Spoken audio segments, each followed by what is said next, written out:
Hindi mga paputok kundi pukpok sa ulo ang nakadali sa isang lalaking bumati lang ng Happy New Year. Sa Cebu City naman, iginapos sa mga magnanakaw ang isang negosyante. Yan ang mga spot report ni Jeric Pasillaw ng GMA Regional TV.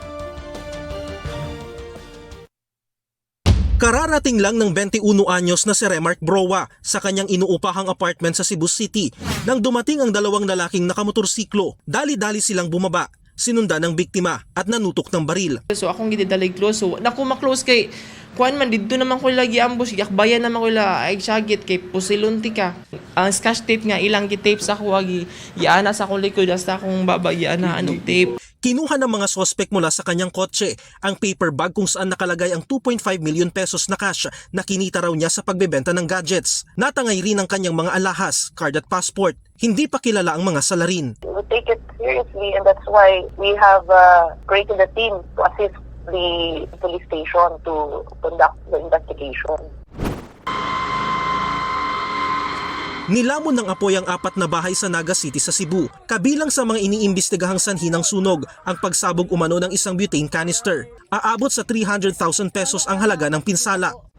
Sa Sual, Pangasinan, sugatan sa ulo ang lalaking ito nitong bagong taon. Pero di iyan dahil sa paputok o ligaw na bala, kundi sa pukpok ng isang kabarangay na binati lang daw niya ng Happy New Year. Bigla po siyang may kinuhang tubong maliit.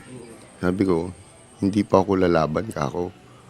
Tapos bigla ulit siyang pumulot ng bato. Pinangkwan sa ulo ko. Tapos nung pangalawa ho, sinuntok ko na ho siya. Tapos pumulot uli siya ng bato. Bumagsak na po ako nun.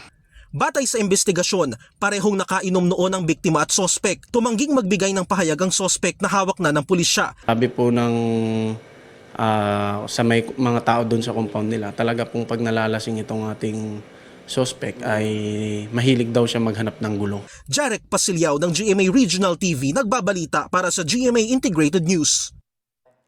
Huwag magpahuli sa mga balitang dapat niyong malaman. Mag-subscribe na sa GMA Integrated News sa YouTube.